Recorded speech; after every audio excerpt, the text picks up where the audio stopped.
नमस्कार,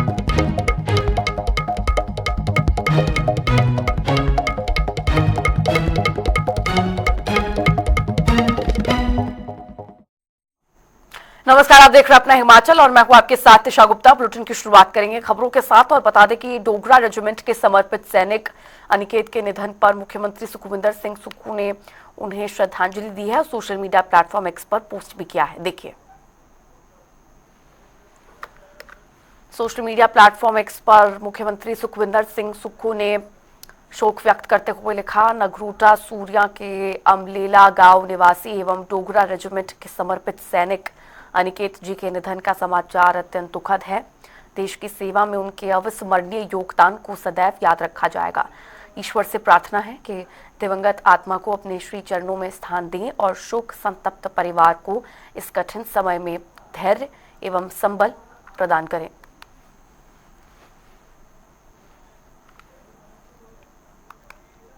और चलिए बढ़ेंगे आगे और रुक करेंगे। इस बीच आ रही है एक बड़ी खबर का बड़ी जानकारी सामने आ रही है, उससे मैं आपको रूबरू करा दें। इस वक्त की बड़ी खबर, 10 मार्च से हिमाचल विधानसभा का बजट सत्र शुरू होगा। हिमाचल प्रदेश में विधानसभा सत्र को लेकर तैयारियां पूरी हो गई हैं। 10 मार्च से विधानसभा का बजट सत्र पूरा होना है, जिसको लेकर विधानसभा अध्यक्ष कुलदीप सिंह पठानिया ने प्रेस कॉन्फ्रेंस की सत्र के बारे में पूरी जानकारी, तय शेड्यूल जो है वो साझा किया। 10 से 28 मार्च तक विधानसभा का बजट सत्र चलने वाला है। 17 मार्च को सीएम सुक्खू अपना तीसरा बजट पेश करेंगे। 10 मार्च से हिमाचल विधानसभा का बजट सत्र का आगाज होने जा रहा है और हिमाचल प्रदेश में विधानसभा बजट सत्र को लेकर तमाम तैयारियां पूरी कर ली गई हैं। मीटिंग्स इसको लेकर हुई और अधिकारियों को जरूरी दिशा निर्देश भी इसी को लेकर साझा किए गए। आपको बता दें कि विधानसभा अध्यक्ष ने पूरे तय शेड्यूल को लेकर प्रेस कॉन्फ्रेंस की थी और प्रेस कॉन्फ्रेंस के माध्यम से पूरी जानकारी बजट सत्र से जुड़ी हुई साझा की थी। 10 मार्च से हिमाचल विधानसभा का बजट सत्र शुरू होगा और सत्र को लेकर तैयारियां पूरी कर ली गई हैं। 10 मार्च से आगाज के बाद आपको बता दें कि कई जानकारियां सामने आई हैं। विधानसभा अध्यक्ष ने जानकारी साझा की है, तय शेड्यूल साझा किया है। 10 मार्च से लेकर के 28 मार्च तक विधानसभा का बजट सत्र चलना है, जिसके बीच में 17 मार्च को सीएम सुक्खू तीसरा बजट अपने कार्यकाल का पेश करने वाले हैं। हिमाचल प्रदेश से जुड़ी इस वक्त की बड़ी खबर आपको बता रहे हैं। तीसरी बार बजट पेश करेंगे मुख्यमंत्री सुखविंदर सिंह सुक्खू। बतौर वित्त मंत्री सीएम सुक्खू तीसरी बार बजट को पेश करेंगे और 10 से 28 मार्च तक विधानसभा का बजट सत्र चलना है। 17 मार्च को सीएम सुक्खू बजट को पेश करेंगे, बजट की पेशकश होगी और इसी को लेकर तैयारियां पूरी कर ली गई हैं। विधानसभा अध्यक्ष कुलदीप पठानिया ने पूरे कार्यक्रम को लेकर जो जानकारियां हैं वो साझा की हैं। बजट सत्र से जुड़ी हुई तमाम जानकारियां विधानसभा अध्यक्ष ने साझा की प्रेस कॉन्फ्रेंस के माध्यम से। जो तय शेड्यूल है उसको लेकर तमाम अपडेट्स और जानकारी साझा की विधानसभा अध्यक्ष कुलदीप पठानिया ने। और सत्र में कुल 16 बैठकें होंगी। 14 मार्च को होली का अवकाश रहेगा। 15 और 22 मार्च शनिवार के दिन भी सत्र रहने वाला है। 2025 से 26 के लिए सदन में बजट प्रस्तुत करेंगे मुख्यमंत्री सुखविंदर सिंह सुक्खू। 22 और 27 मार्च गैर सरकारी सदस्य कार्य दिवस रहेगा। 10 मार्च से आगाज होगा हिमाचल विधानसभा के बजट सत्र का, जिसके बाद 17 मार्च को बजट पेश किया जाएगा। वर्तमान सरकार का ये तीसरा बजट सत्र है। सत्र में कुल 16 बैठकें होंगी। ये सत्र जो है हमारा गवर्नर एड्रेस से शुरू होगा। 11 मार्च को पहला वर्किंग डे है, जब माननीय राज्यपाल महोदय सदन को संबोधित करेंगे और 28 मार्च तक ये सत्र चलेगा। लगभग 16 सिटिंग्स इसमें होंगी और राज्यपाल अभिभाषण के ऊपर धन्यवाद प्रस्ताव और उसके बाद 17 मार्च को budget presentation by the honourable chief minister और उस पर चर्चा 4 दिन की। फिर डिमांड्स के ऊपर कट मोशंस और जो है 28 मार्च से पहले 27 को पास कर देंगे हम। 26 मार्च को बजट जो है ये पास होगा। जो वर्किंग डेज हैं, वैसे तो जनरली विधानसभा और लोकसभा जो है शनिवार और इतवार को नहीं मिलते, लेकिन इस बार के सत्र में जो है शनिवार भी वर्किंग डे है और मात्र एक होली की छुट्टी है और संडेज जो इन बिटवीन अप टू 28 आते हैं वही जो है छुट्टियां हैं, हॉलीडेज हैं। क्योंकि बिजनेस जो था वो इतना ज़्यादा था जिसके फलस्वरूप हमको शनिवार को भी जो है सत्र का आयोजन करना पड़ा। आप जानते हैं कि विधानसभा के नियमों के अनुरूप 2 दिन प्राइवेट मेंबर्स डेज को रखना ज़रूरी है, तो ये दोनों दिन 22 और 27 को जो है प्राइवेट मेंबर डेज का बिजनेस भी होगा, साथ में जो रेगुलर बिजनेस प्रश्नकाल और बिल्स वगैरह जो होते हैं वो भी जो है वहाँ लेजिस्लेटिव बिजनेस जो है होगा और साथ में प्राइवेट मेंबर डेज भी होंगे। तो बढ़ेंगे आगे खबरों में। बता दें कि मुख्यमंत्री सुखविंदर सिंह सुक्खू के निर्देशानुसार चंबा जिला प्रशासन और जिला आपदा प्रबंधन प्राधिकरण ने चंबा जिले की पांगी तहसील के हिमस्खलन प्रभावित कुमार गांव को हेलीकॉप्टर के जरिए आवश्यक सामग्री पहुंचाई है। प्रभावितों को कंबल, तिरपाल, बर्तन, सोलर लाइट, जूते, गर्म कपड़े, आटा, चावल, दालें और कई अन्य चीजें सुनिश्चित रूप से इन चीजों की आपूर्ति कराई गई है। प्रदेश सरकार के प्रवक्ता ने बताया है कि भारी हिमपात और हिमस्खलन के कारण कुमार गांव का सड़क संपर्क प्रदेश से पूरी तरह से कट गया है, जिससे ग्रामीणों को दैनिक आवश्यकताओं की आपूर्ति बाधित हो रही थी।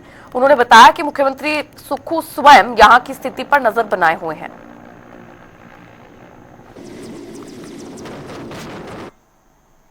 और अगली खबर पौंटा साहिब से है, जहां पर राजकीय महाविद्यालय कफूटा में वार्षिक समारोह आयोजित किया गया। कार्यक्रम में उद्योग मंत्री हर्षवर्धन चौहान ने मुख्य अतिथि के रूप में शिरकत की। उद्योग मंत्री ने कफूटा महाविद्यालय में मेधावियों को पुरस्कार बांटे और खेल मैदान के लिए 15 लाख रुपए देने की घोषणा भी की। इस दौरान उन्होंने कहा कि प्रदेश सरकार शिक्षा के स्तर को उन्नत बनाने के साथ साथ गांव में भी बेहतर शिक्षा उपलब्ध करवाने के लिए प्रयास कर रही है। अपना गांव के लिए किया, हमने कोलगा बाघौड़ा के लिए किया, हमने ठोंटा जाखल के लिए किया। तो मैं अगर विस्तृत रूप से आपको बताना चाहूँगा, बहुत लंबा चौड़ा हमने हर क्षेत्र में कि विकास की गति में तेजी आए। हमारी कोशिश ये रही है कि सिलाई चुनाव क्षेत्र जो है वो तेजी से जो है आगे बढ़े। जिला सिरमौर हिमाचल प्रदेश में हम शिमला जिला, हम हमीरपुर जिला, हम कांगड़ा जिला, हम इनसे पीछे नहीं, हम इनसे जो है आगे होंगे। आज हमारे क्षेत्र में खुशहाली आई है। आज हमारे क्षेत्र में टमाटर की उपज होती है, हमारे यहाँ अदरक होता है, हमारे यहाँ लहसुन होती है। आज इस क्षेत्र में खुशहाली आई है। और सबसे बड़ी बात मैं कहूँगा, जैसे भी हमारे प्रिंसिपल साहब ने आपने बहुत अच्छा भाषण दिया, आपने बहुत अच्छी बातें बोली। हमारे समाज में आपने कहा कि बच्चे अपनी जिम्मेवारी समझते हैं। हमारे यहाँ जो सबसे बड़ा जो कंसेप्ट है इस क्षेत्र का, हमारा सोशल बॉन्डिंग है, समाज में हमारी एकता है।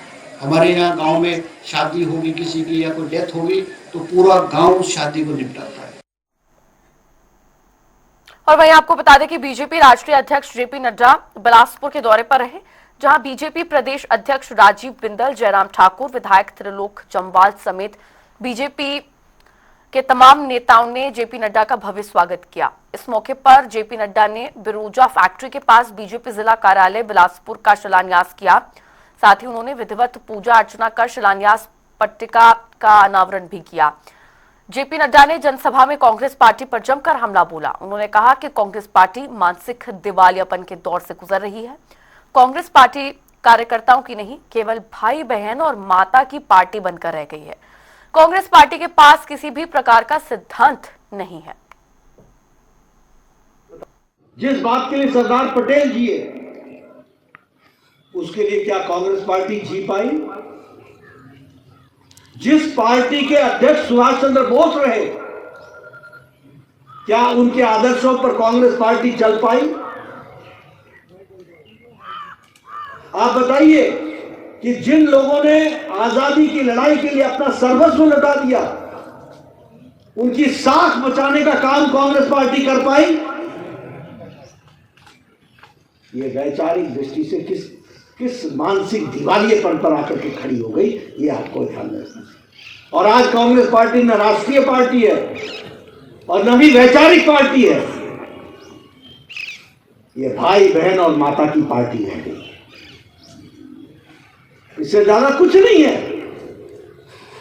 ये तो गलती से आपने हिमाचल में बैठा दिया तो इन्होंने मुख्यमंत्री बैठा दिया। बाकी आप बताइए है क्या? और साथ ही में आपको बता दें कि इस दौरान बीजेपी प्रदेश अध्यक्ष राजीव बिंदल भी सुक्खू सरकार को घेरते हुए नजर आए। सुनिए उन्होंने क्या कुछ कहा। हिमाचल प्रदेश की वर्तमान सरकार आए दिन नया कारनामा करने में जुटी हुई है।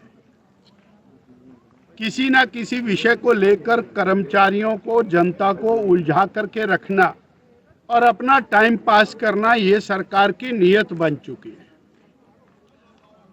अब पटवारी कानूगो, उनका कैडर, वो जिला का कैडर है। जब वो प्रमोट हो जाते हैं तो प्रमोट होने के बाद नायब तहसीलदार, तहसीलदार बनने पर प्रदेश कैडर में आते हैं।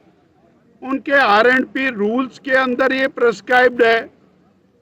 अब और कोई ना कोई ऐसा नोटिफिकेशन करते हैं जिससे प्रदेश की जनता त्रस्त हो जाती है। आज लगातार पटवारी कानूगो हड़ताल के ऊपर हैं, धरना प्रदर्शन चला हुआ है, जनता दुखी है। और स्टेट कैडर करने से कौन सा ऐसा लाभ पटवारियों के स्टेट कैडर करने से सरकार को और जनता को हो रहा है, ये रेवेन्यू मिनिस्टर साहब समझा नहीं पा रहे हैं। और अगली खबर ऊना से है, जहां पर डिप्टी सीएम मुकेश अग्निहोत्री ने अपना काफिला रोककर सड़क पर घायल व्यक्ति की सहायता की। मामला हरोली के पालकवा का है, जहां सड़क पर घायल व्यक्ति की हालत देख डिप्टी सीएम ने बिना एक पल गवाए अपने काफिलों को रोका और खुद अपनी गाड़ी से उसे अस्पताल भिजवाया।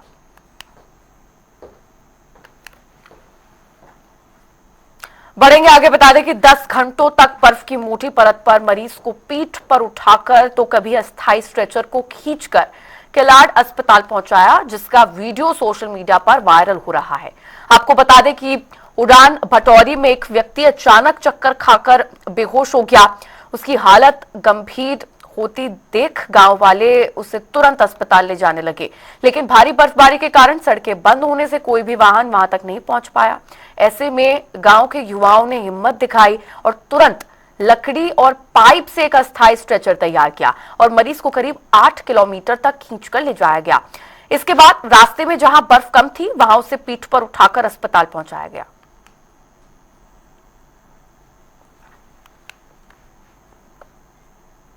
और इस बीच एक बड़ी जानकारी जो आ रही है उससे भी आपको रूबरू करा दे। बड़ी खबर इस वक्त की आपकी टेलीविजन स्क्रीन पर। किन्नौर के कूपा सांगला में भूस्खलन हुआ। करीब 6 पंचायतों के सड़क मार्ग अवरुद्ध हो चुके हैं। वाहनों की आवाजाही पूरी तरह से ठप है। सैकड़ों पर्यटक सांगला में भूस्खलन के चलते फंसे हुए हैं। बड़ी जानकारी इस वक्त की हिमाचल प्रदेश से। 6 पंचायतों के सड़क मार्ग भूस्खलन के कारण प्रभावित है। वाहनों की आवाजाही पूरी तरह से ठप हो चुकी है और सैकड़ों पर्यटक सांगला में भूस्खलन के चलते फंसे हुए हैं। जो भी मार्ग फिलहाल भूस्खलन के चलते अवरुद्ध हुए हैं, प्रशासनिक टीमें मौके पर मौजूद हैं और लगातार मार्गों को क्लियर करने का काम प्रशासनिक टीमों की तरफ से किया जा रहा है।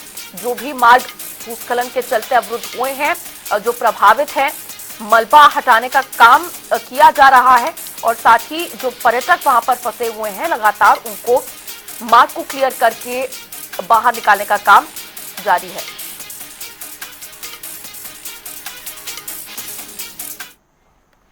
और उधर आपको बता दें कि हिमाचल प्रदेश में पटवारी और कानूनगो की पेन डाउन स्ट्राइक जारी है, जिससे जनता को काफी परेशानी हो रही है।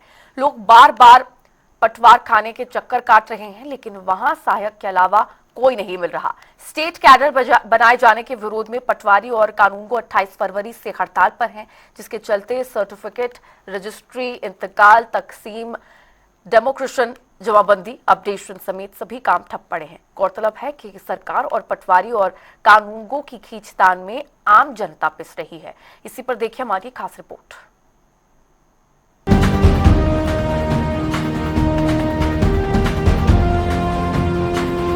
हिमाचल प्रदेश सरकार ने तहसीलदारों, पटवारियों और कानूनगो को स्टेट कैडर में लाने के बाद पूरे प्रदेश भर में सरकार के इस फैसले का विरोध हो रहा है।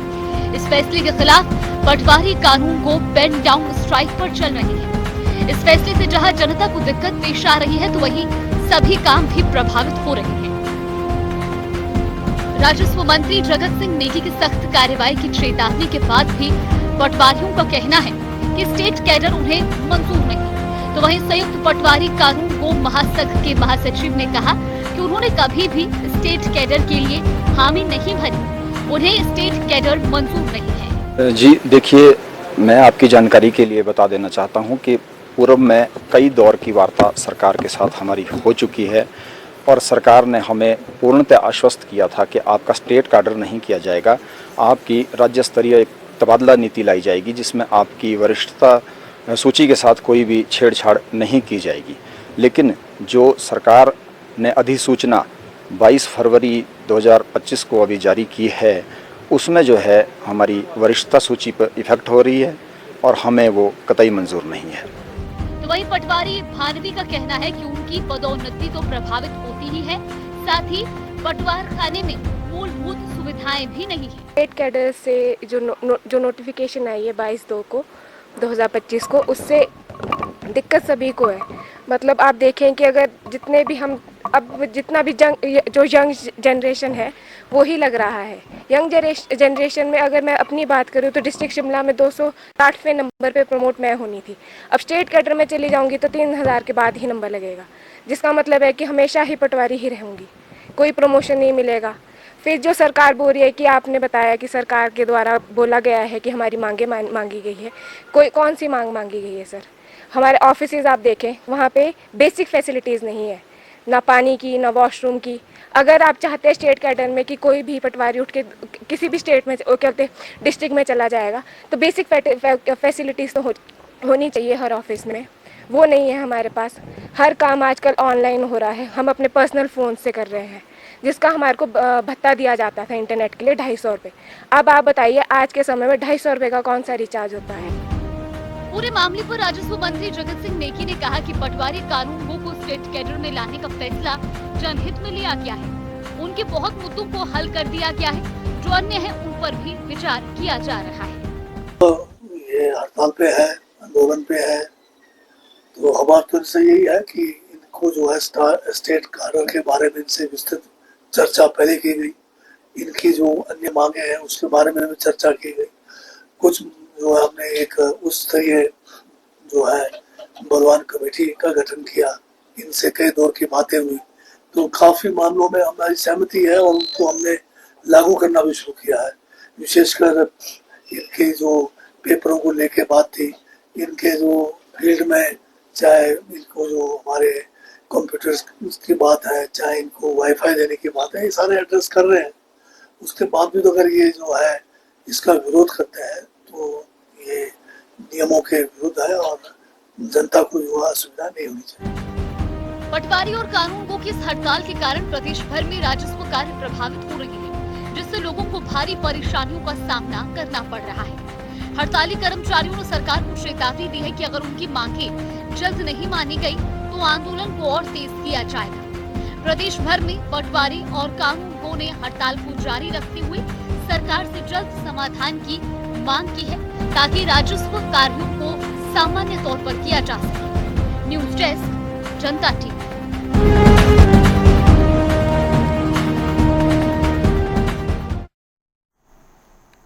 और इस खास रिपोर्ट के साथ बुलेटिन में फिलहाल के लिए इतना ही। रुकेंगे एक छोटे से ब्रेक के लिए।